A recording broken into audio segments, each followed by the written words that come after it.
All rise, vous vous levez.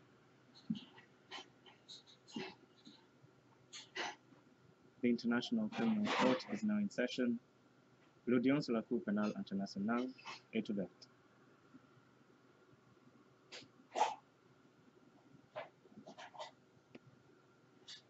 Please be seated. Veuillez vous asseoir.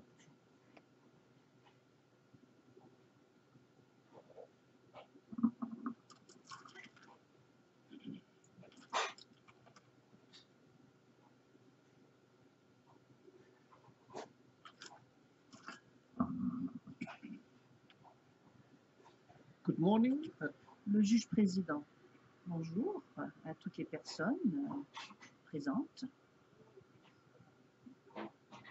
Avant que nous ne commencions à entendre notre premier témoin, je souhaiterais faire quelques déclarations au sujet de la procédure.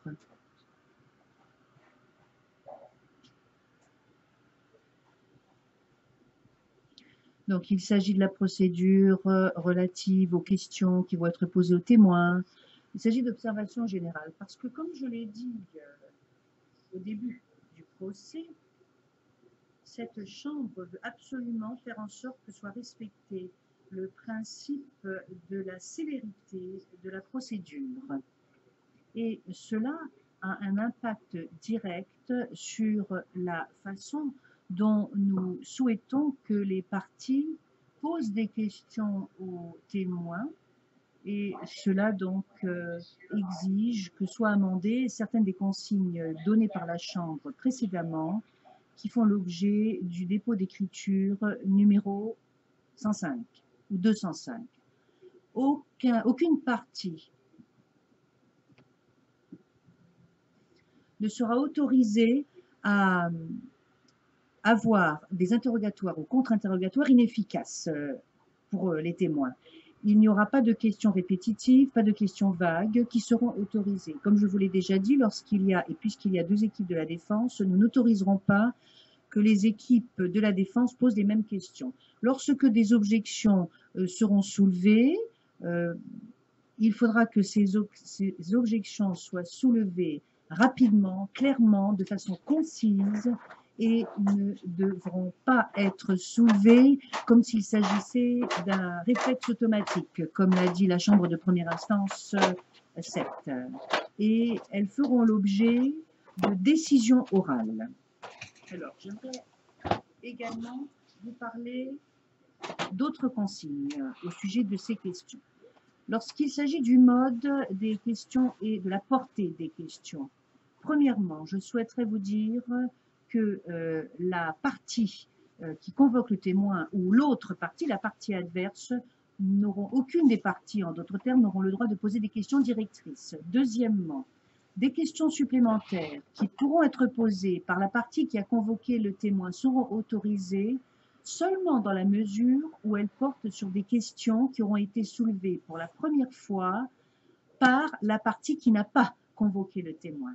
Troisièmement, lorsqu'il s'agit de témoins vulnérables, je pense par exemple à des victimes de viol, je n'autoriserai absolument pas que des questions soient posées s'il s'agit de questions qui pourront porter tort soit au bien-être psychologique de la personne, soit à sa dignité.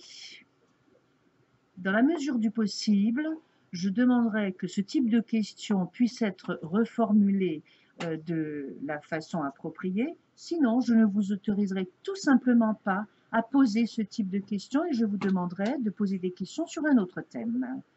De surcroît, la partie qui convoque le témoin ou qui pose des questions au témoin, se reprend l'interprète, ne devra pas oublier que conformément à la règle 70 et 71 du règlement de procédure et de preuve, les éléments de preuve portant sur le comportement sexuel précédent ou consécutif au problème de la victime ou d'un témoin ne pourront pas être posés.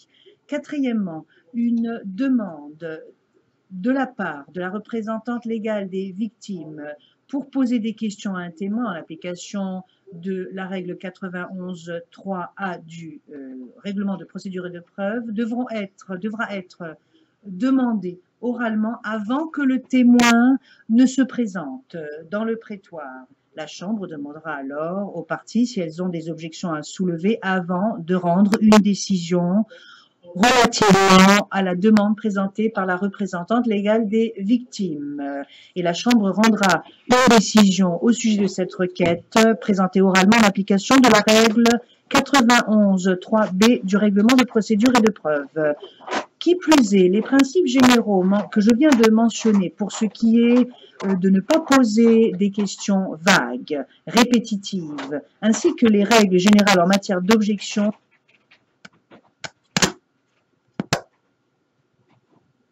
des questions. Cinquièmement, poser des questions aux témoins qui ont été admis en tant que victimes et leur poser des questions eu égard aux réparations ne sera autorisé que dans la mesure où la question dont il s'agit aura pour objectif de déterminer la nature et la portée des dommages soufferts par le témoin et sans préjudice de la question de la culpabilité ou de l'innocence des accusés, et cela afin de faire en sorte que la procédure puisse être organisée avec la célérité qu'il convient, et notamment pour éviter que le témoin doive revenir à La Haye à une étape ultérieure au cas où il y aurait procédure au titre des réparations.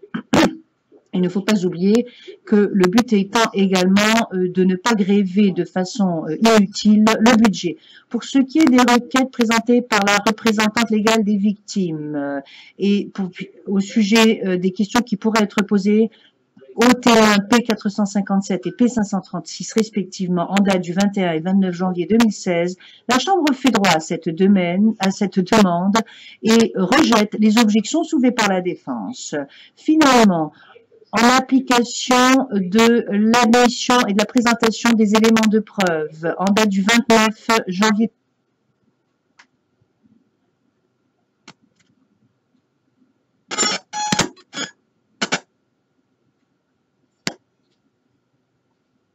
qui présente ces éléments de preuve doit expliquer de façon succincte l'importance de l'élément en question eu égard aux charges. Et nous demandons aux parties de lire les numéros ERN de ces pièces ou de ces documents présentés dans le prétoire pour qu'ils puissent être inclus dans le dossier en l'espèce. Je pense que nous pouvons maintenant commencer à entendre la déposition du premier témoin.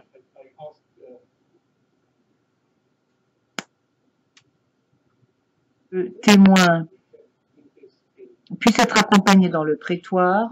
Le public ne pourra pas voir le témoin, donc le public ne peut pas voir le témoin, donc nous pouvons le faire sans pour autant passer à huis clos partiel.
Bonjour, monsieur le témoin.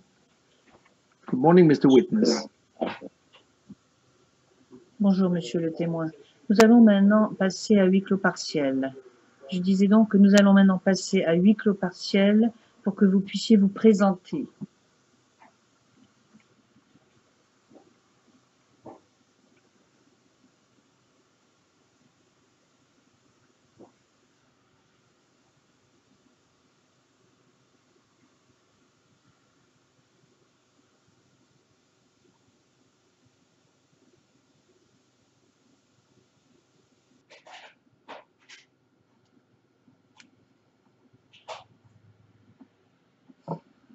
Nous sommes en audience publique, Monsieur le Président.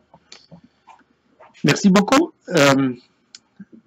Mr. Witness, Le président, monsieur le témoin.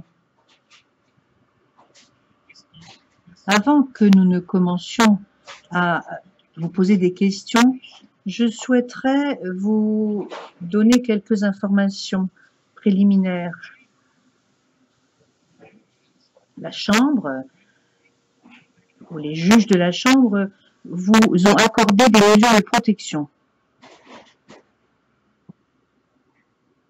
Ces mesures de protection vont être utilisées pendant toute votre déposition.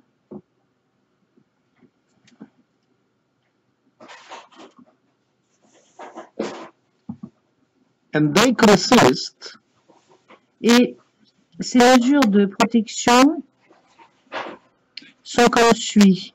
Premièrement, nous sommes passés à huis clos partiel lorsque vous avez déclaré votre identité. Ce qui signifie que personne, à l'exception des personnes qui sont dans ce prétoire, ne connaît votre nom.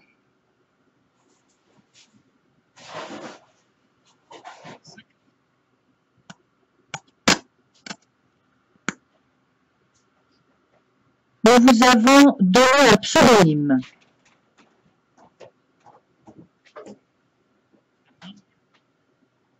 Donc un numéro. Donc nous adresserons, lorsque nous vous parlerons, nous vous appellerons soit monsieur le témoin, ou nous donnerons votre numéro de pseudonyme qui est 547. Ce qui fait que le public ne connaît pas, il ne connaîtra pas votre nom. Troisièmement,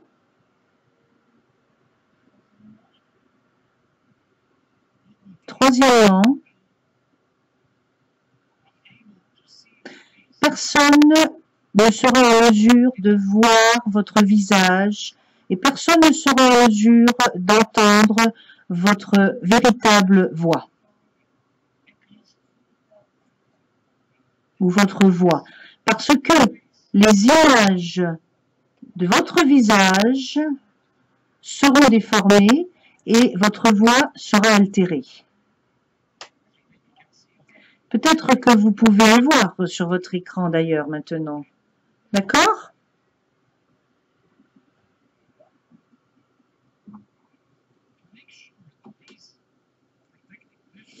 Alors, pour bien nous assurer que ces mesures de protection soient véritablement efficaces,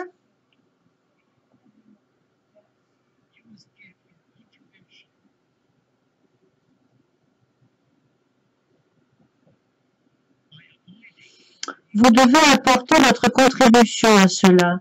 Lorsque vous répondrez aux questions, vous devez éviter de mentionner quoi que ce soit qui pourrait vous identifier.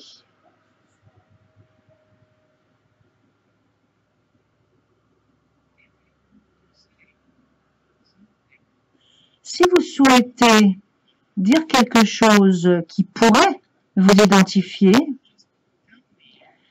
dites-le-moi et ainsi nous pourrons passer soit à huis clos partiel, soit à huis clos.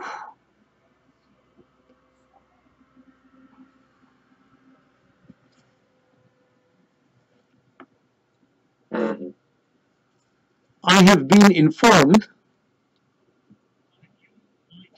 J'ai été informé du fait que vous aurez peut-être besoin d'être aidé lorsqu'il s'agira de lire ou lorsque vous devrez vous déplacer. Et il m'a été dit que vous aurez peut-être besoin de faire des pauses.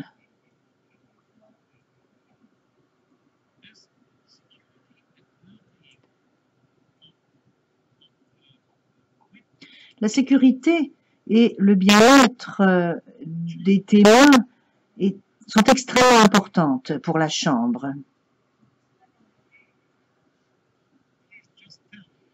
Donc, je vous en prie, si vous avez besoin de quoi que ce soit, dites-le à la Chambre. Si vous ne vous sentez pas à l'aise, dites-le à la Chambre.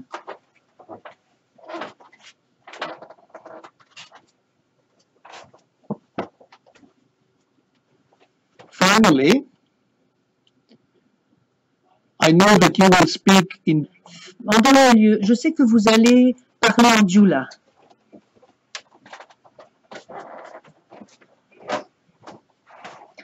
Ce qui signifie que ce que vous direz en dioula devra être traduit par nos interprètes en français et puis ensuite cela sera traduit en anglais. Donc, je vous demande de parler lentement, de parler clairement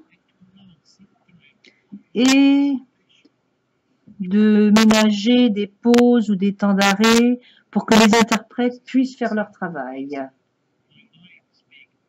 Et c'est la raison pour laquelle je parle très lentement maintenant. So now we come to your Donc, voilà, nous allons maintenant véritablement commencer votre déposition. Vous savez que cette cour et que cette chambre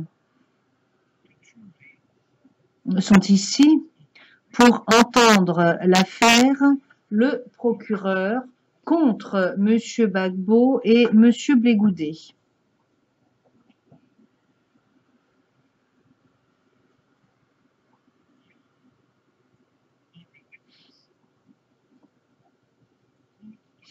Vous êtes un témoin, vous avez été convoqué pour présenter votre témoignage ici et lorsque vous allez faire votre déposition, cela signifie que vous allez aider la Chambre à faire en sorte ou dans la manifestation de la vérité. Et des questions vont vous être posées par les avocats, les conseils qui se trouvent dans ce prétoire et il se peut que les juges vous posent également des questions.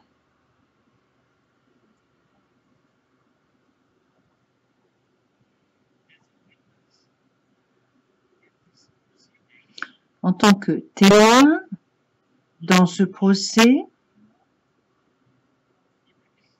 vous êtes obligé, et je répète, vous êtes obligé de dire la vérité. Vous devez dire la vérité. Donc, avant que nous ne commencions,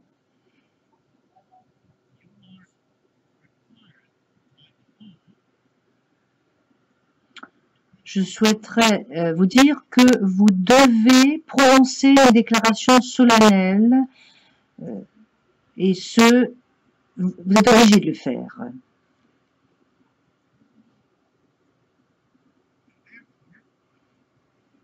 Par conséquent, je vous demande de répéter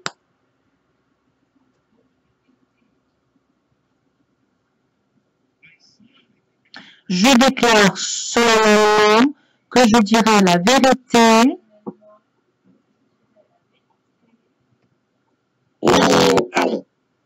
Je jure solennellement que je dirai la vérité. Je jure solennellement que je dirai la vérité.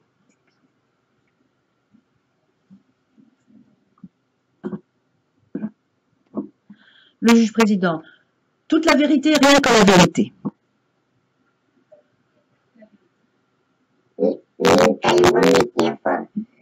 Toute la vérité, rien que la vérité. Okay, Mr. Witness, Le juge président. Je vous remercie, monsieur le témoin. from you, Je dois également vous informer que si vous faites un faux témoignage, ou en d'autres termes, si vous ne dites pas la vérité, cela constitue un délit devant cette cour. Et en tant que tel, ce délit est passible de sanctions. Vous me comprenez, monsieur?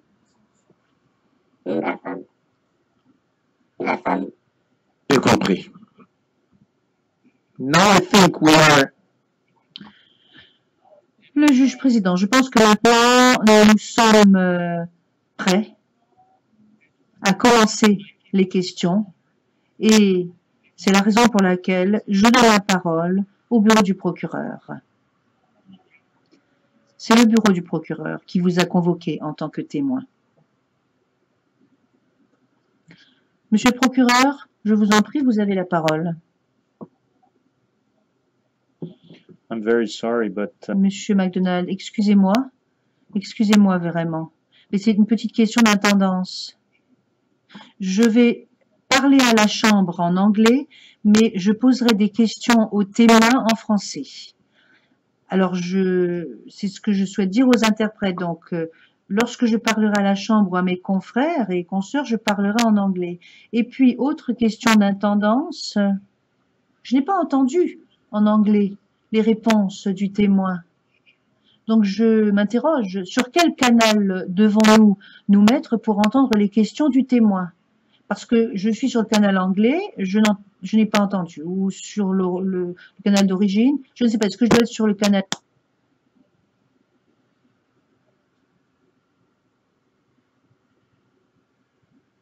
Je pense qu'il n'y a pas de problème, enfin, il ne devrait pas y avoir de problème. Monsieur McDonald, très bien, merci.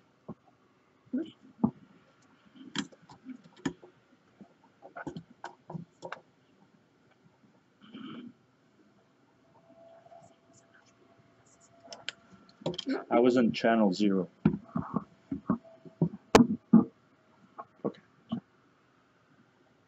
J'étais sur le canal 0, dit Monsieur McDonald. channel 1 should be the right one. Okay. Le juge président, non, c'est le canal numéro 1 qui doit être le bon canal. Bonjour, monsieur le témoin.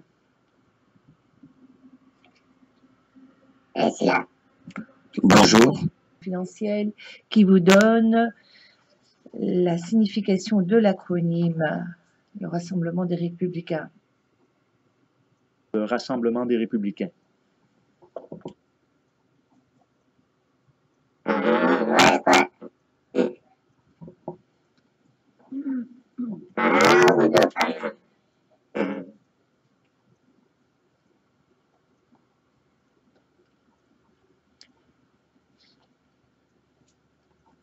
Je ne suis pas bien certain d'avoir saisi votre réponse.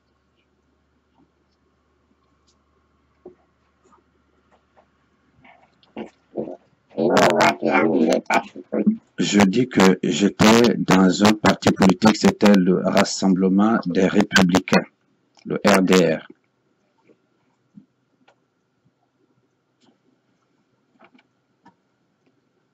Si nous pouvions appeler la pièce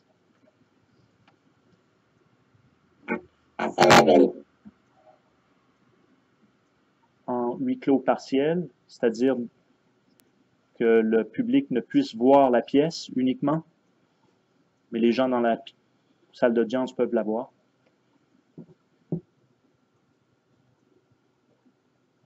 The problem with the private session, but Le problème à huis clos partiel, quand on montre quelque chose, c'est que le public peut voir nos écrans. Puis-je suggérer, si elle des manifestations chaque fois qu'il faut afficher quelque chose à huis clos partiel. Monsieur McDonald, pourquoi ne pas passer à huis clos partiel ou à huis clos? On ferme les stores et j'aborde alors immédiatement toutes les questions qui doivent être reprises, entre autres l'identité du témoin, et puis on peut poursuivre. Il n'y en a pas tellement. Il y a celle-ci, il y en a une autre en plus, et je pourrais peut-être les regrouper. Le juge président, c'est une excellente idée. Nous allons donc passer à huis clos, de façon à ce que le procureur puisse afficher les informations confidentielles sur nos écrans.